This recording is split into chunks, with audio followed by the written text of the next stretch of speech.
Monsterland Season 1, Episode 1. I think this has started off to be a good series, and I also will continue watching. So far, I've gotten up to Episode 2, and I will go ahead and do a review on that later after Episode 1, and it will be a separate video. Episode 1 takes place in Louisiana. I noticed each episode is named after a state. Episode 1, it's about this girl. She has a daughter, who I thought was a little boy at first. But she's a struggling single mother, and she's a waitress. Her daughter has a lot of fits and tantrums and acts out a lot in public and bites people, just gets really, really gnarly and crazy out in public and around other people. So it's hard for her to try to work and have someone watch her. The babysitter that she had her at, they no longer wanted to watch her because she was getting into it with the other children, and she bit the mailman and everything like that while the mother was trying to work. There's this killer like on the loose that goes around kidnapping and killing people, and at this time he's kidnapped a 15-year-old girl, and it's been all over the news. And when Tony, the struggling single mother, asked her coworker, what exactly does this kidnapper killer serial killer do with his victims, and she pretty much said that he makes them, turns them into hamburger meat or meat. One day Tony's at work and the killer happens to come in town. He meets with them and she takes his order, and he's sitting here talking to her, like trying to get to know her.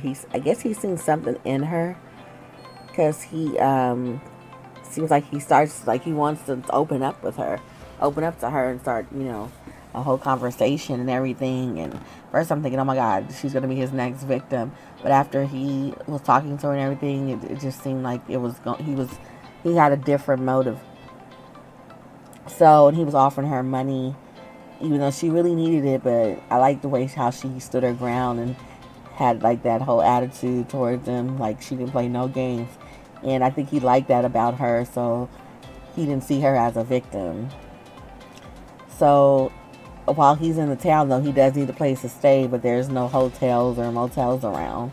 He asked if he could go to her house or something like that, and she's like, no. And then he was offering money, and she was like, no. So anyways, she gets off work and goes home.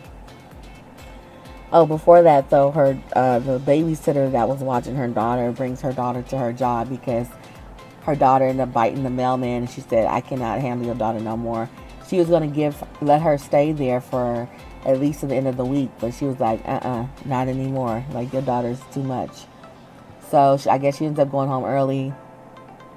And when she goes home, the lights are off. They get cut off because she doesn't have any money, and she's a struggling single mother, and I also believe she's behind on her rent. So the serial killer comes back to the diner where she worked at, and he asks her coworker Janine. He says he wants to know where Tony lives, and she thought he was going to rob her because it was really late and they were closed. But he said, I don't want your money, I just want to know where Tony lives. So her being all scared, I guess, she go ahead and shows him where Tony lives. So he knocks on her door, and he pretty much telling her that he needs a place to stay, offering her like $1,000.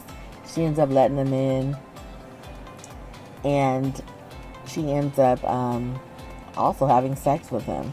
She had like a flashback because prior to all this, it was her daughter's birthday, and I don't know if that was her real father or who that man was that she let over when it was her daughter's birthday.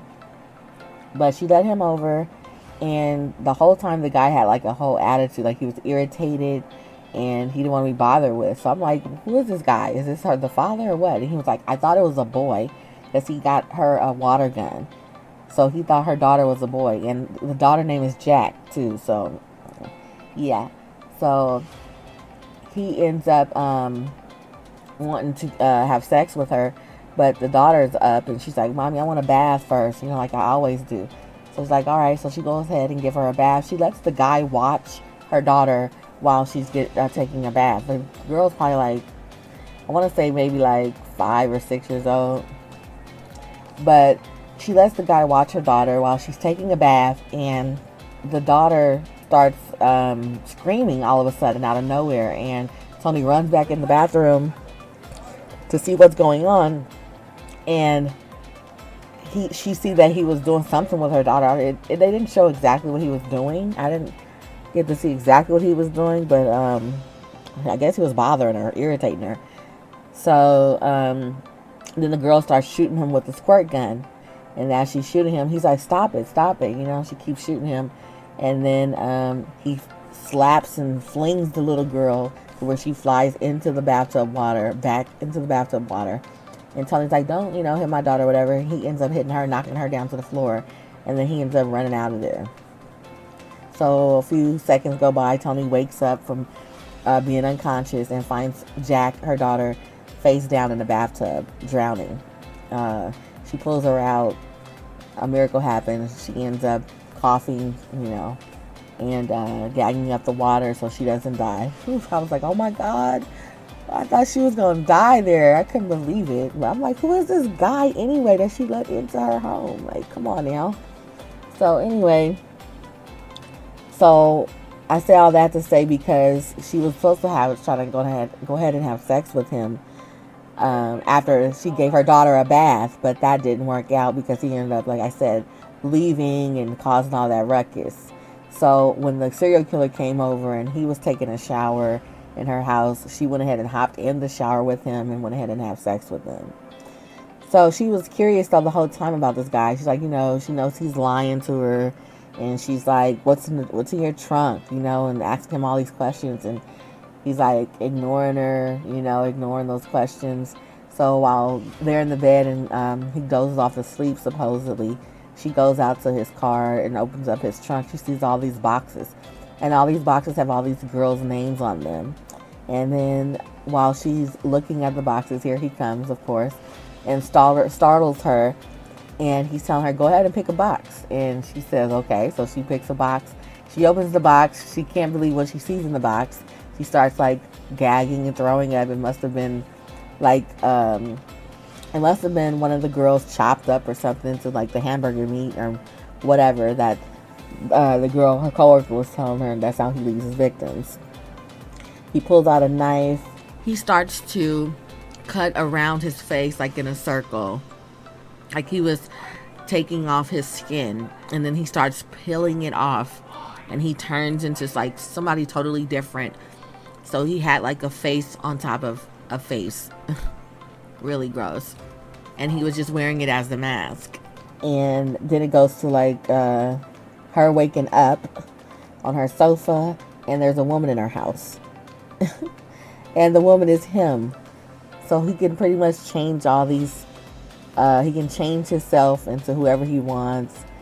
He has all these skins and stuff. That's why he's killing these victims and talking about he's an accomplice, there's a ringleader, but I believe it's him solely doing all these things. I didn't see nobody else with him.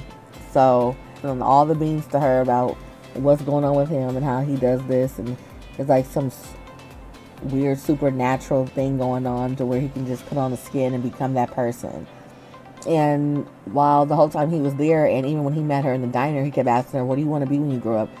Like, she's telling him she feels trapped and she feels stuck, and ever since she had the baby Jack, her life has pretty much took a turn and she couldn't really do what she wanted to do.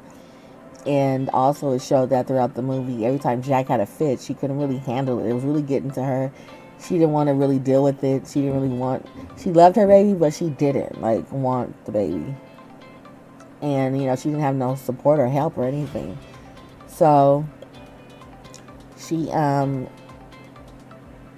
then it goes to show her and Jack, her daughter, driving off, and she's telling her, you can have whatever you want.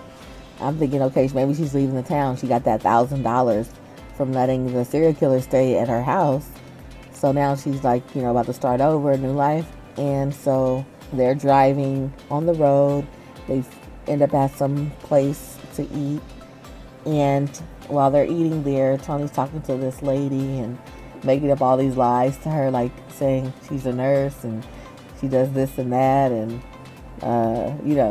I guess she's trying to get a feel for, like, how does it feel to, like, say you're somebody else, or it can be whatever you want, be something else, somebody else.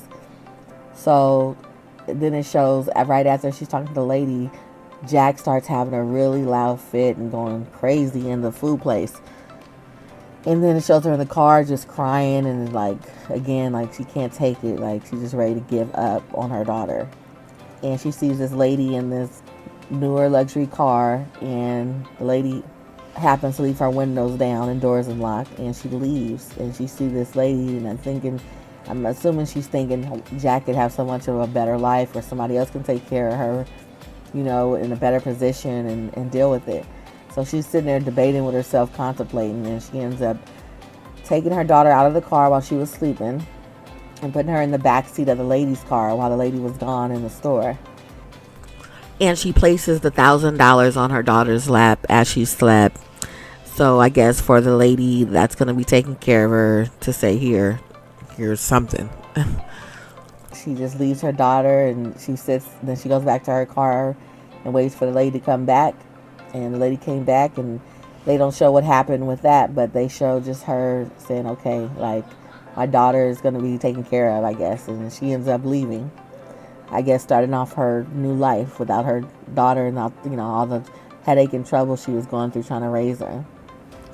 I think it was really good. It was interesting. It kept me really on edge and trying to see what's going to happen next. So I like this episode, and I'm going to go ahead and do a review on 2 as well. But I think this is a good TV series to start watching if you haven't already.